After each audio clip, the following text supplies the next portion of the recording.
चलिए सभी साथियों को जय लंकेश, आप सभी का स्वागत है इस नए एपिसोड में, एक नए धमाकेदार एपिसोड में।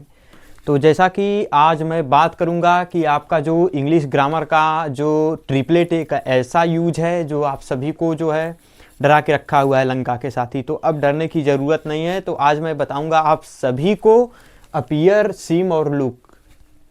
मतलब ये आप तैयारी करते हैं या फिर आप क्लास 10th और 12th में हैं, आपको इंग्लिश बहुत ही बेहतरीन करनी है और CHSL CGL वगैरह देना है आप सभी को, तो बहुत ही भर भर के इससे क्वेश्चंस बनते हैं। बहुत ही मोस्ट इम्पॉर्टेंट टॉपिक है, वैल्यूएबल टॉपिक है।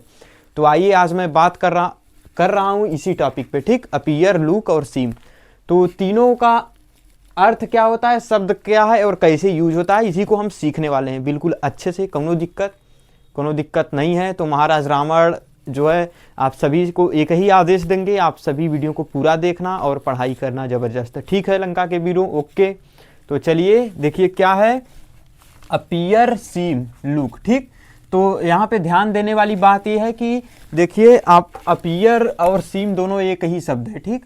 अपीयर और सीम का अर्थ क्या एक शब्द नहीं है, अलग अलग है। अपीयर और सीम का अर्थ क्या होता है, एक ही होता है, ठीक। और लुक का अर्थ अलग होता है। तो यहाँ पे देखिए आप क्या है कि अपीयर और सीम का अर्थ क्या होता है, प्रतीत होना। ओके लंका के साथी, ओके वीर, अपीयर और सीम का अर्थ क्या है, प्रतीत होना, ठीक। अपीयर और सीम का अर्थ क्या होता है, प्रतीत होना। ओके, इतनी बात आई होगी समझ में, जी हाँ इतनी बात आपको आ गई है लंका के साथी।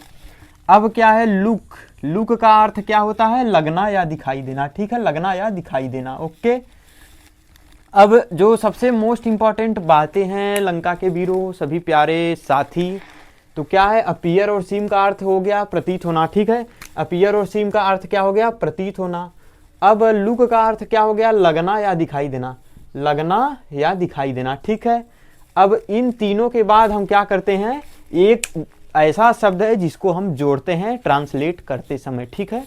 तो इन तीनों के बाद हम क्या करते हैं, टू बी, यानी कि TO और BE, टू बी जो है अवश्य लगाते हैं। इन तीनों के बाद हम टू बी अवश्य लगाते हैं, जैसा कि आप देख रहे हैं, ठीक है। यहाँ पे जो है मिस्टेक हो गई है थोड़ी सी, तो यहाँ पे लुक प्लस जाके टू रहेगा, यहाँ पे TO जिसे बोला जाता है लंका के साथी, फिर जाके बी होगा, ठीक। तब जाके अपना आप SIS जो यहाँ पे जोड़ते हैं, फिर जाके ऑब्जेक्ट। अब देखिए जो सबसे गहरी बात है, इंपॉर्टेंट बात है लंका के साथी, आपको मैं बताऊंगा कि अपीयर और सीम का अर्थ तो आप समझ लिए प्रतीत होना है, लुक का अर्थ हो गया लगना या दिखाई देना, ठीक है। और जो सबसे इंपॉर्टेंट बात है यहाँ पे आप ये भी देख लिए कि इन तीनों के बाद क्या करते हैं, हम टू बी अवश्य लगाते हैं, वो भी ट्रांसलेट करते समय वाक्य में, ठीक है। ओके लंका के साथी, इतनी बात आप समझ गए होंगे, ठीक, समझ गए हैं।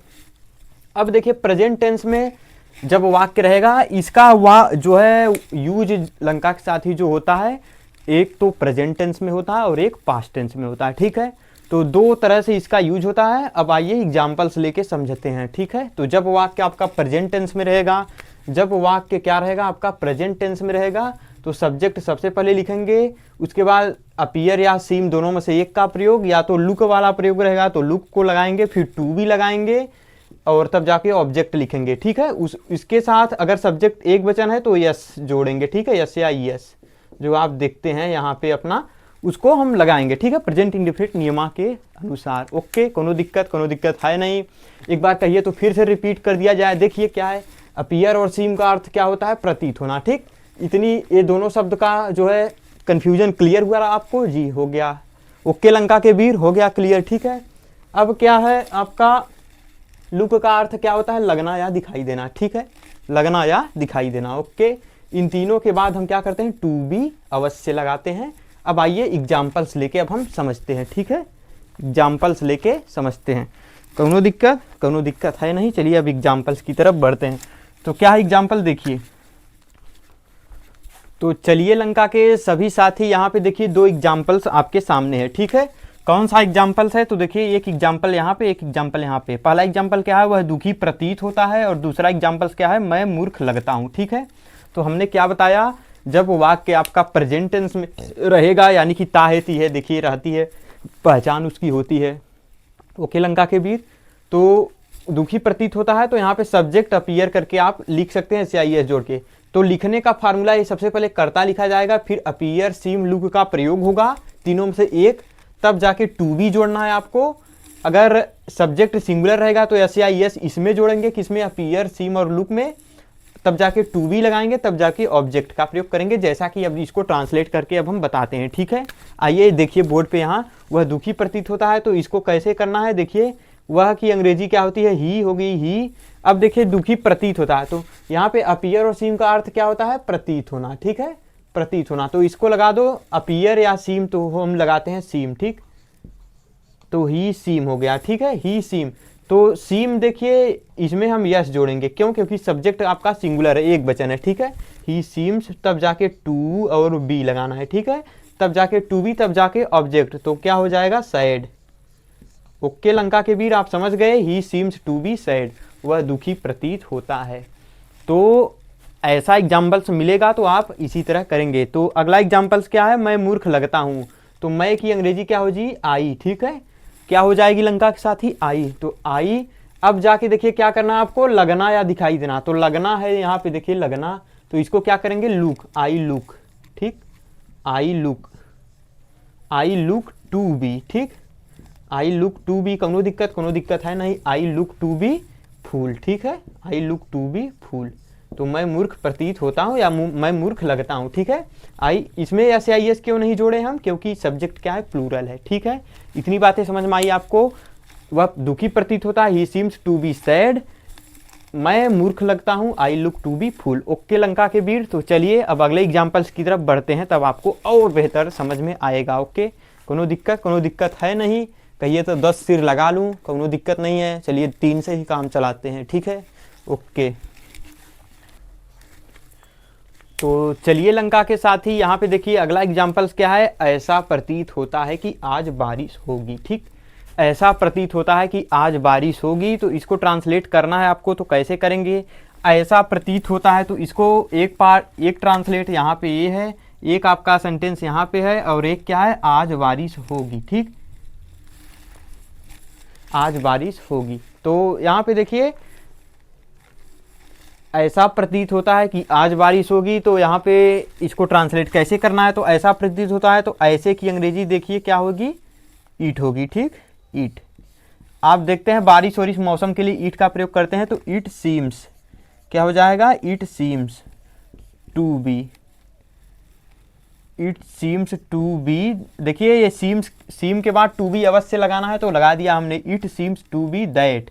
अब देख की अंग्रेजी क्या होती है लंका के विरोध, दैट, जब ये वाक्य के बीच में आता है तो दैट ही लगाते हैं इसको। ठीक, it seems to be that आज बारिश होगी, तो क्या हो जाएगा, इट विल, बारिश होगी, इट विल बिकम नहीं, बी ही लगाइए लंका के वीरो, कोनो दिक्कत, it will be rain today. ठीक है, it will be rain today. Okay Lanka के वीरो, it seems to be that it will be rain today, ऐसा प्रतीत होता है कि आज बारिश होगी। तो एक ऐसा यूज है तीनों जो आपको ट्रांसलेट करते समय, बड़े बड़े ट्रांसलेट जो एग्जाम से में आते हैं, तो इसमें इसका यूज बहुत ज़्यादा दिखता है लंका के वीरो। ओके, कोनो दिक्कत है नहीं। और चलिए अब एग्जाम्पल्स और लेते हैं पास्ट, जब आपका वाक्य पास्ट टेंस में रहेगा। ठीक है, तो चलिए आइए, तो चलिए लंका के साथ ही देखिए, जब आपका वाक्य पास्ट टेंस में रहेगा तो इसमें हम अपीयर्ड और सीम्ड और लुक्ड का प्रयोग करेंगे, यानी कि इसकी सेकेंड अवस्था जो होती है, अपीयर की सेकेंड अवस्था अपीयर्ड होती है, सेकेंड फॉर्म वर्ब का जो तीनों फॉर्म होता है। ठीक लंका के वीरो, और सीम का जो सेकेंड फॉर्म होता है सीम्ड होता है, और लुक का सेकेंड फॉर्म लुक्ड होता है। ठीक है, तो प्रयोग उसका यही रहेगा, लगना अगर दिखेगा तो आपको लुक का प्रयोग करना है, प्रतीत होना रहेगा तो आपको अपीयर या सीम में से एक प्रयोग करना है। ठीक है, तो चलिए यहाँ पे आपको देखिए ट्रांसलेट सेंटेंस दिख रहा है, दो सीता मुझे बुद्धिमान लड़की लगती थी। ठीक, अब नीचे क्या है, उसे मैं चालाक प्रतीत होता था, तो इसे सबसे पहले ट्रांसलेट करिए, सीता मुझे बुद्धिमान लड़की लगती थी, तो यहाँ पे इसको ट्रांसलेट करना है आपको, सीता लगती थी तो हो जाएगा looked, Sita looked to be, Sita देखिए Sita looked to be intelligent,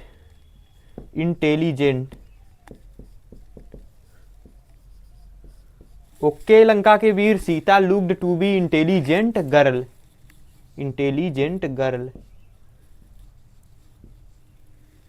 ठीक है। Me, Sita looked to be intelligent girl me, ठीक है। सीता मुझे बुद्धिमान लड़की प्रतीत होती थी या लगती थी, बुद्धिमान लड़की लगती थी। ओके लंका, लगती थी तो लुक्ड ही रहेगा लंका के विरुद्ध। देखिए लुक का अर्थ है लगना या दिखाई देना। ओके, सीता मुझे बुद्धिमान लड़की दिखाई पड़ती थी या लगती थी। Sita looked to be intelligent girl. तो आप इसका प्रयोग करके आप इंग्लिश बोल सकते हैं और बड़े बड़े एग्जाम में पूछे जाते हैं तो आप इसको ट्रांसलेट कर सकते हैं लंका के वीरों। ओके, कोनो दिक्कत नहीं है, तो आप जो है इसको कर सकते हैं। चलिए अब अगला एग्जाम्पल क्या है, देखिए। उसे मैं चालाक प्रतीत होता था, उसे मैं चालाक प्रतीत होता था, तो इसको ट्रांसलेट करना है तो कैसे करेंगे इसको। उसे मैं चालाक प्रतीत होता था, तो मैं चालाक प्रतीत होता था, ठीक है। किसे, उसे, ठीक है। ओके, तो ही, इसको ट्रांसलेट करना कैसे, ही प्रतीत होना हो जाएगा लंका के वीरों सीम या अपीयर, ठीक। तो हम लिखते हैं seemed to be, he seemed to be clever, he seemed to be clever me. Okay Lanka के वीरों, he seemed to be clever me, उसे मैं चतुर या चालाक प्रतीत होता था। ओके, इसका प्रयोग आप समझ गए होंगे कि पास्ट टेंस में कैसे होता है। तो इसकी सेकेंड फॉर्म होती है अपीयर्ड, लुक्ड और सीम्ड, ठीक। तीनों की सेकेंड फॉर्म पास्ट टेंस में यूज होती है, जैसा कि यहाँ पे आप एग्जाम्पल्स में देख रहे हैं लंका के वीरों। कोनो दिक्कत है नहीं साथी। और आप प्रेजेंट टेंस में कैसे करते हैं, तो एक वचन सब्जेक्ट रहेगा तो SIS लुक और अपीयर सीम में प्रयोग करते हैं आप, उसमें SIS जोड़ते हैं, ES तो नहीं, केवल S ही जोड़ते हैं। और पास्ट टेंस में लुक्ड और सीम्ड और अपीयर्ड यूज करते हैं। इन तीनों के बाद टू बी आप अवश्य लगाते हैं। ओके लंका के साथ ही आप इसका प्रयोग समझ गए होंगे। कोनो दिक्कत है नहीं, बस आपको थोड़ी बहुत प्रैक्टिस की ज़रूरत है। तो आपको मैं सारा रूल्स बता दिया इसमें क्या क्या होता है, तो आप प्रैक्टिस अपने माइंड से एग्जाम्पल लेके कर लीजिएगा। अगर नहीं कर पाते हैं तो मुझे कमेंट करके बता दीजिएगा कि महाराज रावण आप प्रोवाइड कर दीजिए, ठीक है। कोनो दिक्कत है नहीं। तब तक के लिए जय लंकेश, पढ़ते रहिए। बाय बाय, जय हिंद।